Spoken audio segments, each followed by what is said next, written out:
Broadcasting from the business capital of the world, this is the Podcast Business News Network.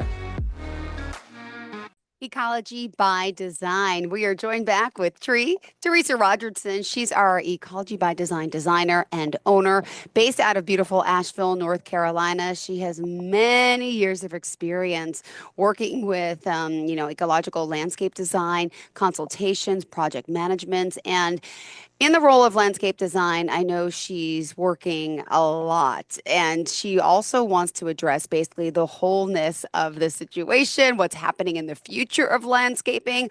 We're going to talk about today and so much more. But welcome back to the show. How are you? Hey Jill, thanks so much. I'm good. Yeah, How are well, it's you? excited to have you back. I'm looking forward to, it's February, a little chilly, but weather will be warming up shortly. And it's like you're going to be in the mix with everything. Right now is your busy time, right? You're getting all plans done and drawn for people, correct? Yeah, we're definitely getting geared up for springtime planting. Yeah, now is Oh, the time to plan. oh my goodness. And I mean, you deal with a lot of hats as a landscape designer. Could you share just a little overview of the type of work that you're doing?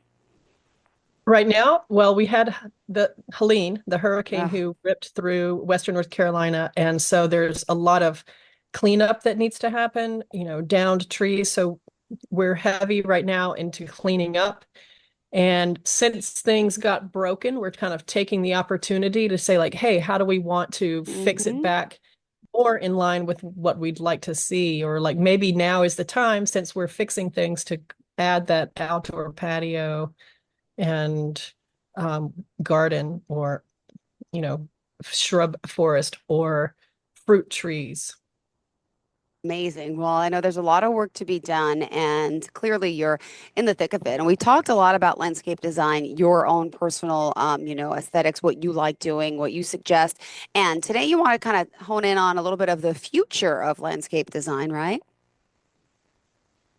Yeah, I mean, I feel like it's one of those fields where it kind of encompasses so much, kind of, in short, everything that humans do. I mean, because when we place buildings on the landscape, we're doing landscape design, whether we are respecting the design or not. I mean, part of my beef and the flag I carry is that we're not thinking enough about where we put things and how we place them on the landscape, because we're just missing opportunities left and right to have more beautiful spaces, have spaces that are easier to maintain or that are not causing problems, especially when it comes to things like drainage.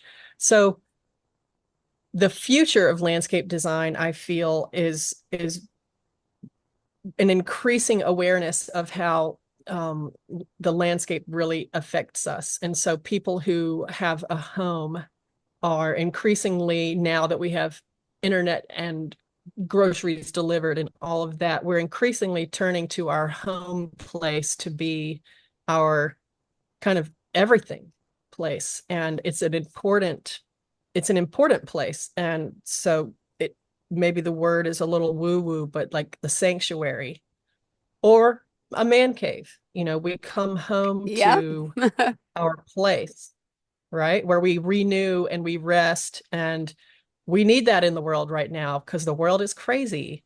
So So, true. Yeah. yeah, so an increased focus on the home, whether we own it or rent it, and how we can make that a better place with and provide some sustenance, Mm-hmm. like Beautiful. fruit growing on trees, for example, or vegetables. And it doesn't take that much to grow some cherry tomatoes, and almost anybody can not fail at that. And so I feel like the future of landscape design is bright as we realize more and more, essentially, the consequences of what we do. Got it. So you're also adding those vegetables and gardens if we can, right? Because you're mentioning, I guess, the more sustainability, more people growing their own food, and because you're seeing, tell me what you're seeing in the world right now. Well, our food quality has been slowly declining because of soil health and kind of the big mechanized and industrialized way of having monocrops. So mono being one, crop being the broccoli or whatever.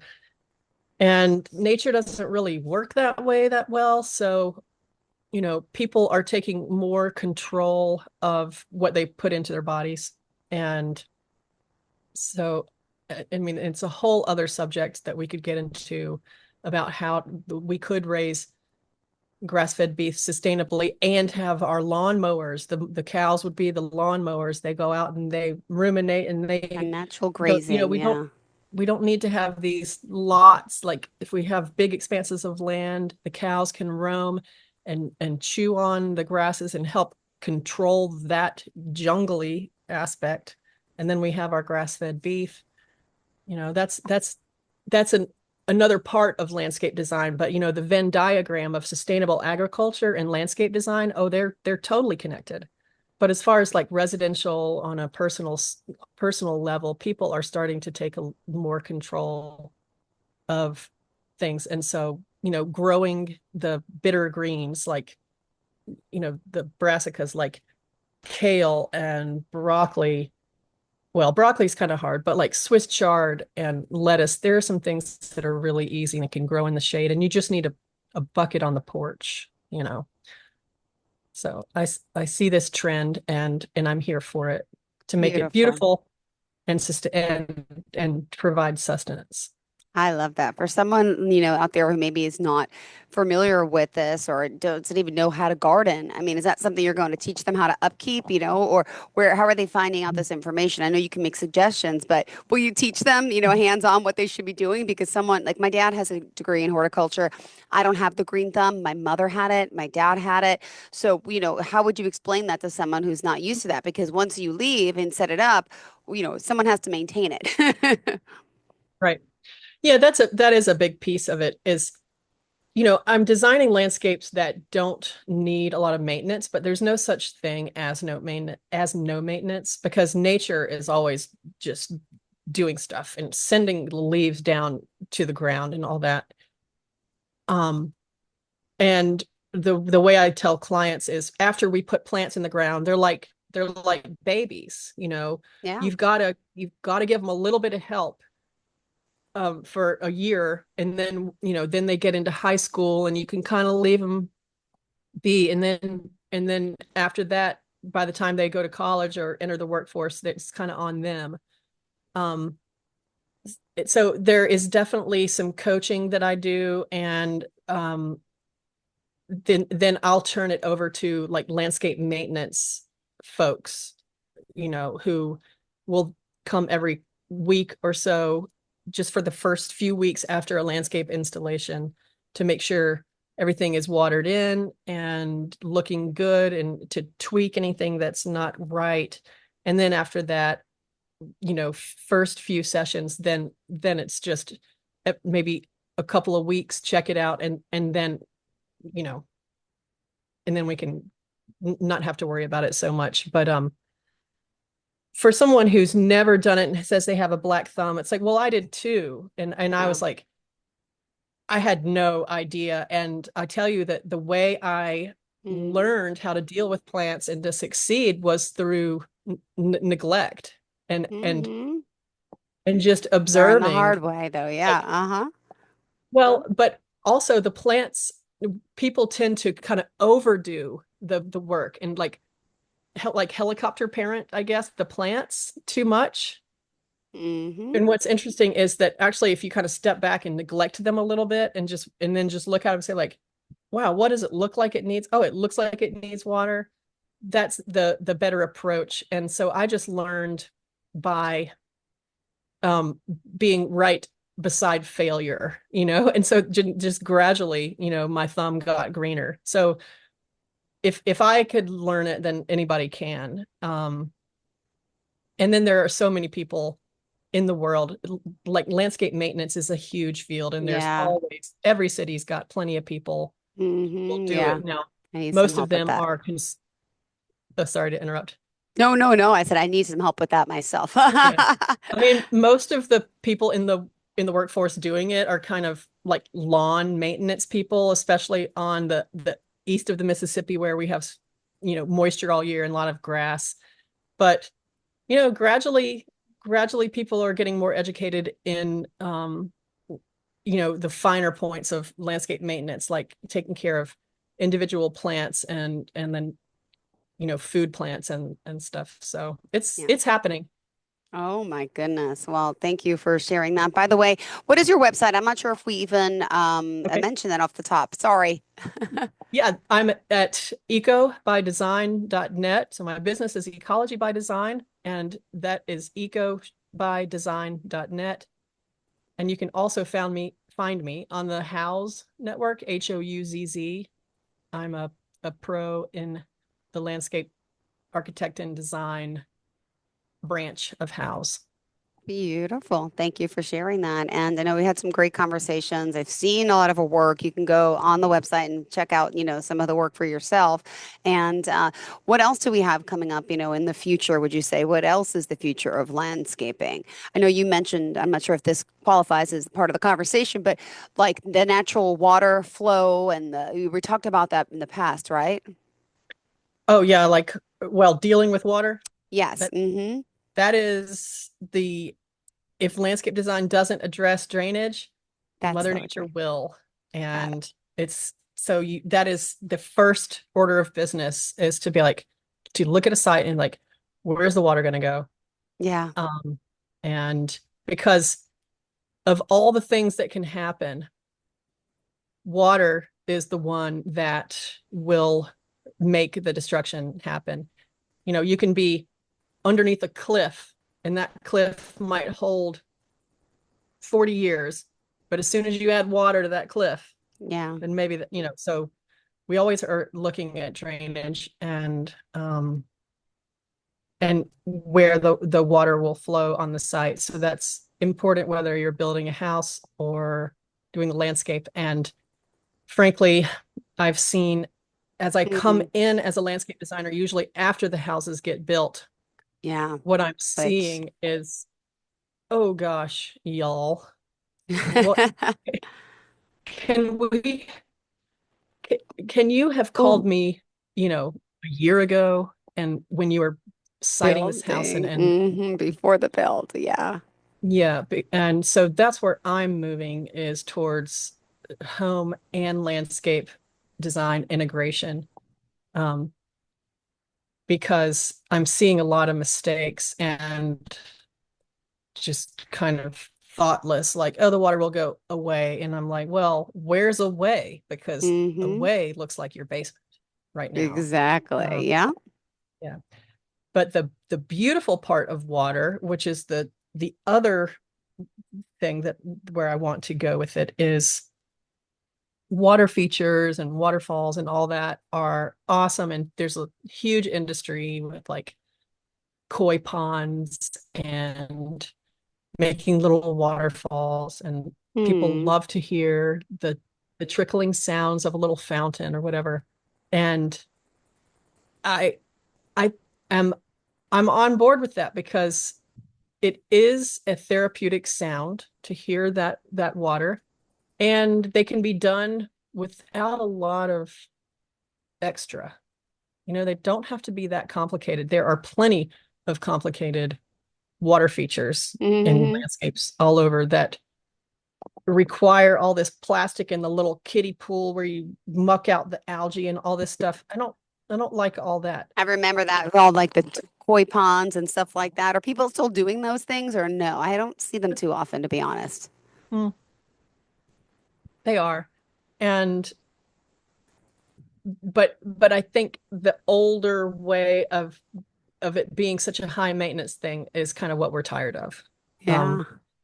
And so I like to cultivate design where there's a water feature after the rain. So the rain falls, for hmm example, like especially on the East Coast, because we have rain all year. Yeah. So the rain falls into some kind of vessel that then, like a rock where it's been carved out gently, and the rain just fills it up right to the top level of the rock, And so you look outside and you just catch a sight of that because the sun is reflecting off of it. You didn't have to do anything, but it filled up and it's beautiful. And Ah, all of a sudden, if you just linger on that beautiful sight for a moment, then your day has just that much more relaxation.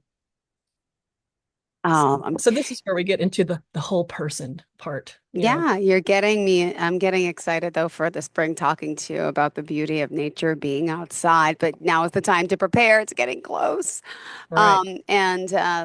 Also, the work that you're doing, let's just, tell everyone it's specifically in your state. Do you work out of state, other projects? Could you just share a little bit about that?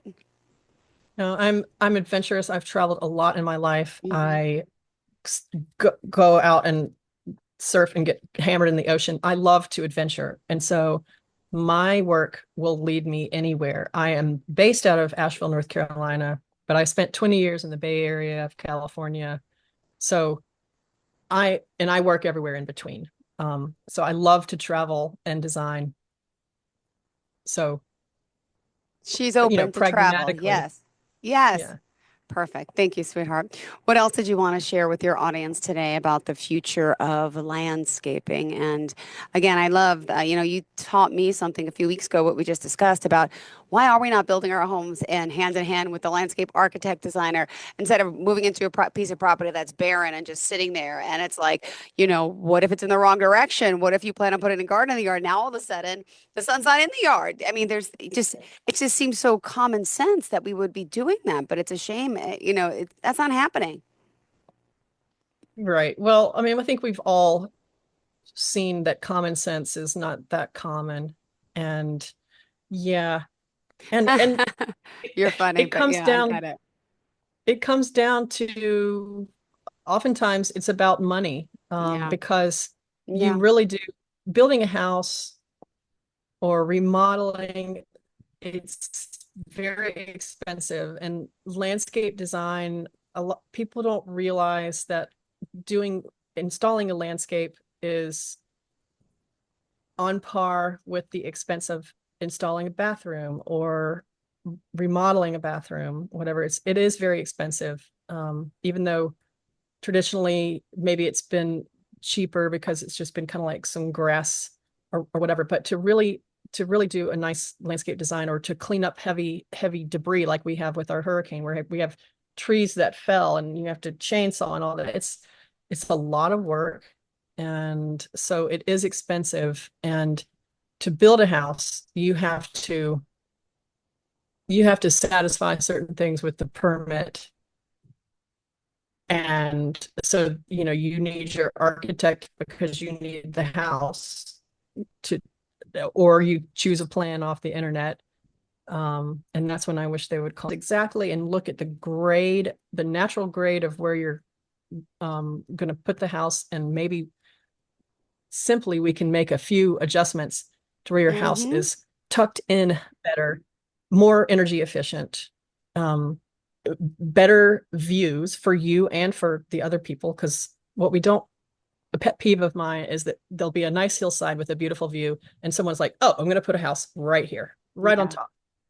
And I get it. Maybe you have the best view, but then do you really? Because you're coming home and you're winding up that road and all you see is your house. Whereas if that house was just over the crest of the hill, tucked in just a little bit, you'd probably still get your view.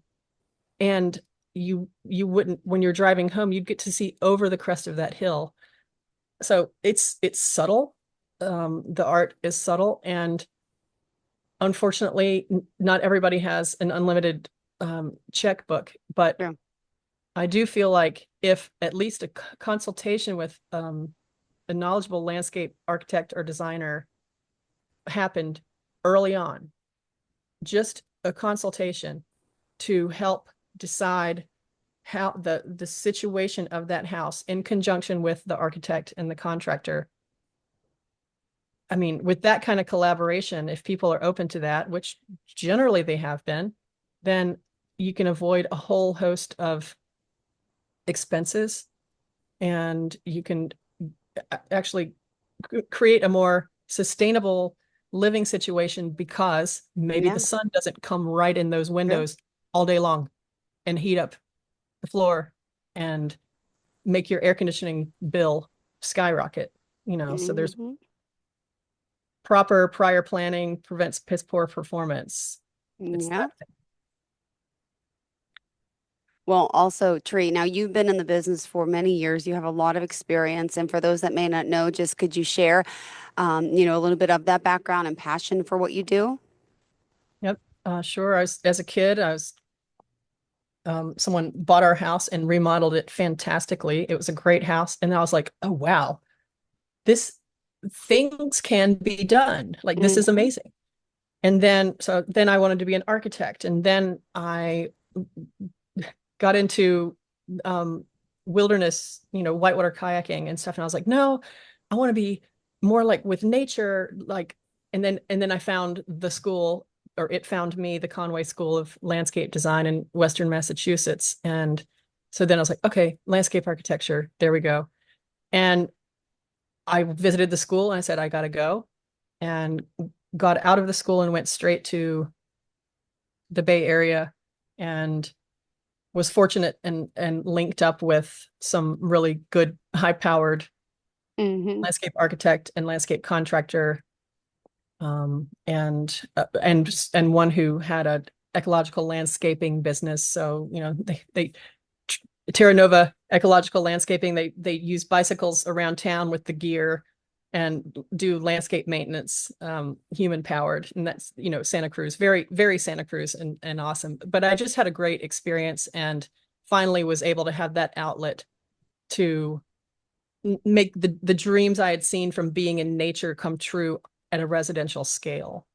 Ah, And so that was I moved to Santa Cruz in 2000, and now I'm in 2020, 20 years later, almost to the day. Now I'm back in Asheville, North Carolina, where I built my own house duplex and developed my property, um, to where it's a thing, and yeah. I'm turning it into, eventually, like somewhat of a retreat place where people can go and enjoy the landscape with, a sauna and a cold plunge in the hot tub, and then come into the room where I am now to do yoga and recovery or get their tea or coffee, something like this, um, to where we're starting to see at a residential scale, like microcosms of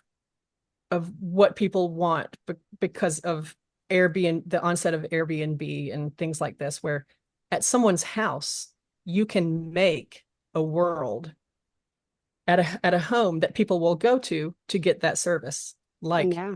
sauna, plunge, hot tub. So I've got the waterworks are on my mind.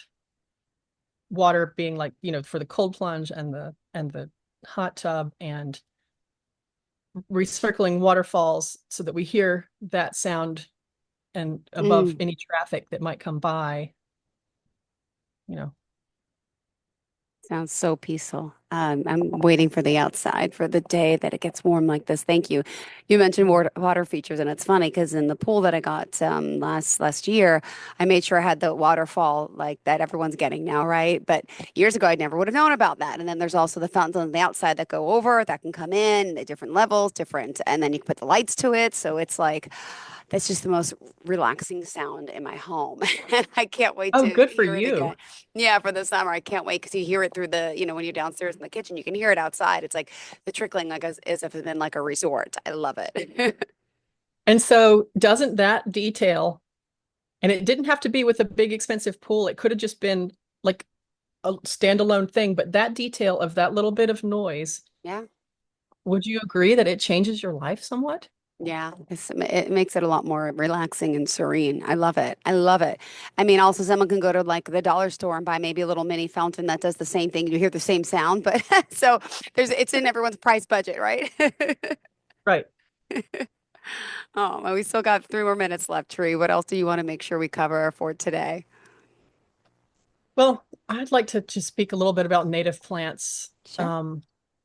the the landscape industry, like the kind of Home Depot and Lowe's and all this, there are plants that are just all over the place and they're beautiful and I get it, but it's one thing I champion through my landscape designs is working with the plants that are native to the region because they're easier to take care of. Yeah. If you take Western red cedar, you plant it in the east, which is tempting because it's cool. It has this blue cast to it. It's beautiful. But if you do that, the Westerns, they're not all about the humidity that we have out here. So it becomes a liability. It becomes an investment, a failed investment.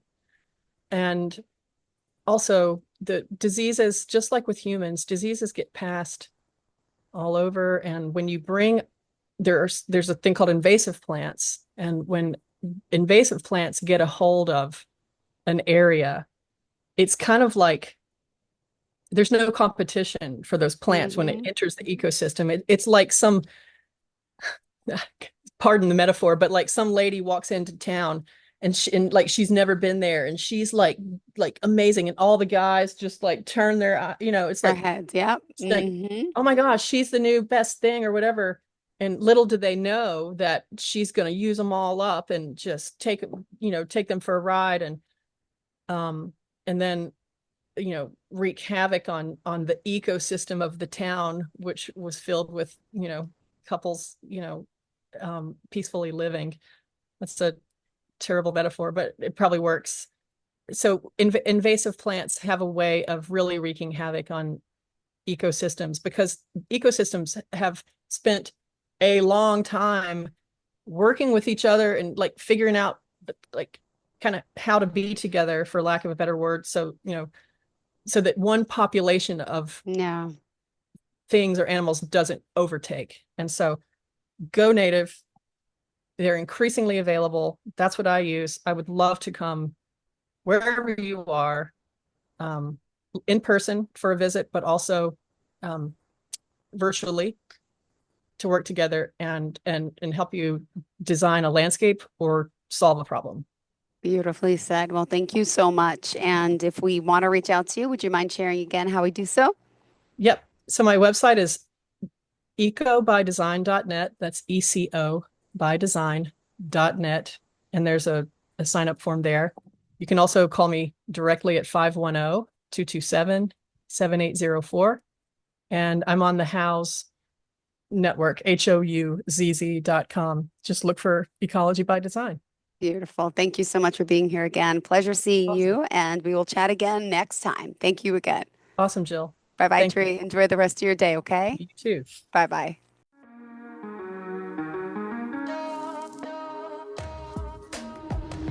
Broadcasting from the business capital of the world, this is the Podcast Business News Network.